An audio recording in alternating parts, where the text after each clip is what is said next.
এই রাজনৈতিক প্রতিদ্বন্দ্বী দুটি দল বিগত ৩০ বছর একসঙ্গেই কিন্তু আন্দোলন করেছে এবং অভিন্ন প্রতিপক্ষের বিরুদ্ধে আন্দোলন করেছে। এই যে একটা গণবিপ্লব, একটা জুলাই বিপ্লব বা এটা গণ অভ্যুত্থান, এটার ফলে বাংলাদেশের কিন্তু একটা ব্যাপক রূপান্তর ঘটেছে, পরিবর্তন হচ্ছে। এই ৩০ বছরের বন্ধু এখন প্রধান প্রতিদ্বন্দ্বিতে অবতীর্ণ হয়েছে। একটি দল নির্বাচনী পরিবেশ বাধাগ্রস্ত করতে পেশি শক্তি দেখাচ্ছে, কুষ্টিয়া জামাতের আমির এমন মন্তব্য করেছেন।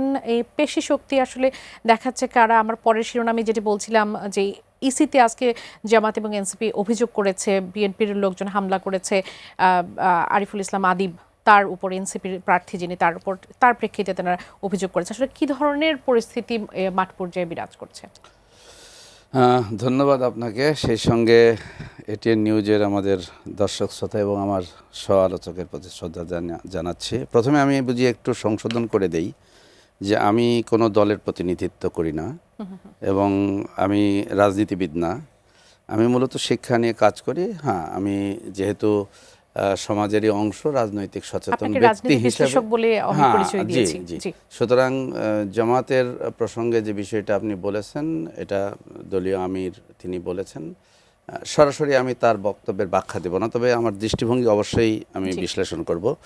তো আমি প্রথমে একটু দুদু ভাইয়ের এই কথাটার সাথে আমি একমত পোষণ করি যে বিগত ১৬ বছরের যে রাজনৈতিক ব্যবস্থা, এটাকে ফ্যাসিবাদী শাসন বলি, স্বৈরতান্ত্রিক শাসন বলি, একটা গোষ্ঠী, একটা মাফিয়াতন্ত্র বলি, এটা কিন্তু একটা ব্যবস্থা, এটা ভুলে গেলে চলবে না। এটা একটা ব্যবস্থা এবং ব্যবস্থাটার প্রধান চরিত্র বা তার একটা অংশ অপসৃত হয়েছে, কিন্তু ব্যবস্থাটা কিন্তু রয়ে গেছে এবং এই ব্যবস্থার ধারক বাহক একটা রাষ্ট্র ব্যবস্থাকে যারা নিয়ন্ত্রণ করেন, এই টোটাল ব্যবস্থাটা মোটামুটিভাবে বলা যায় এটা অক্ষুণ্ণ রয়ে গেছে। এটা কিন্তু নির্বাচনের জন্য চ্যালেঞ্জ। আমি ওনার এই কথার সাথে পরিপূর্ণ একমত যে অবশ্যই তারা চাইবে না যে বাংলাদেশের একটা সুষ্ঠু নির্বাচন বা একটা গণতান্ত্রিক ব্যবস্থায় রূপান্তরের যে স্টেজে আমরা আছি এটা, সুতরাং এই ব্যাপারে আমাদের সচেতন থাকতে হবে। এই সঙ্গে আমি বলি যে এটা খুবই প্রণিধানযোগ্য একটি বিষয়, সেটি হচ্ছে যে প্রতিশ্রুতি এবং প্রতিহিংসা, আপনি যেটা বলেছেন পারস্পরিক দোষারোপের যে প্রসঙ্গটি তুলেছেন, এটি আমাদের, এটা গোটা বিশ্বের, আপনার যদি আমেরিকার রাজনীতির চরিত্র দেখেন, এই দোষারোপের রাজনীতি এটা কিন্তু অস্বাভাবিক কিছু না, তবে এটা দেখতে হবে যেটা মূল রাজনৈতিক পরিবেশটাকে যেন এটা ক্ষুণ্ণ না করে। বিশেষ করে একটা নতুন পরিবেশ আমরা দেখছি, জামাত এবং বিএনপি এই রাজনৈতিক প্রতিদ্বন্দ্বী দুটি দল বিগত ৩০ বছর একসঙ্গেই কিন্তু আন্দোলন করেছে এবং অভিন্ন প্রতিপক্ষের বিরুদ্ধে আন্দোলন করেছে। এই যে একটা গণবিপ্লব, একটা জুলাই বিপ্লব বা এটা গণ অভ্যুত্থান, এটার ফলে বাংলাদেশের কিন্তু একটা ব্যাপক রূপান্তর ঘটেছে, পরিবর্তন হচ্ছে। এই ৩০ বছরের বন্ধু এখন প্রধান প্রতিদ্বন্দ্বিতে অবতীর্ণ হয়েছে। এটা একটা নতুন সিচুয়েশন, এটা একটা অভিনব একটা অবস্থা। সুতরাং আমার মনে হয় দুটো দলের পরস্পরের প্রতি যে মানে এই যে নতুন একটা ওরিয়েন্টেশন হচ্ছে, এটার একটা অভিঘাত আছে।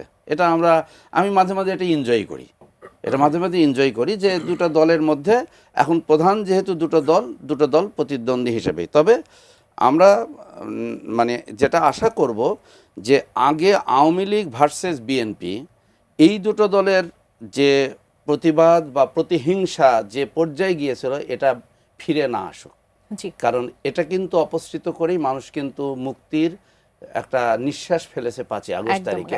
সুতরাং এক্ষেত্রে আমি আরেকটি কথা বলে শেষ করব। আমি ওই শ্রেণী, আমার মনে হয় দুদু ভাই এটা অস্বীকার করবেন না, বাংলাদেশের কিন্তু জাতীয়তাবাদের নামে একটা নতুন রাজনৈতিক দর্শন বিএনপির প্রতিষ্ঠাতা তিনি নিয়ে আসছেন স্বাধীনতা উত্তর, এবং এটা হচ্ছে সমন্বয়ের রাজনীতি। এবং তার পরবর্তীতে বেগম খালেদা জিয়া, যিনি অতি সম্প্রতি আমাদের মাঝ থেকে চলে গিয়েছেন, দুজনই দলের চেয়ে কিন্তু পুরো দেশের প্রতিনিধিত্ব করেছেন, দেশের মানুষের ভালোবাসা পেয়েছেন। তাদের কাছে কিন্তু দলের চেয়ে কিন্তু দেশ বড় হয়ে উঠেছে। এবং একই সঙ্গে জামাত ইসলামীর ব্যাপারেও আমাদের যে দীর্ঘদিন, সেটা হচ্ছে যে রাজনৈতিক দল হিসেবে একটা অত্যন্ত আদর্শিক এবং তাদের একটা নতুন একটা ইমেজ এবং নতুন একটা ভাবমূর্তি নিয়ে তারা আবির্ভূত হয়েছে। সুতরাং বিএনপি জামাতের এই প্রতি দ্বন্দ্বিতা যেন আগেকার আওয়ামী লীগ ভার্সেস বিএনপির যে প্রতিহিংসা এটার এই চরিত্রে যেন না আসে।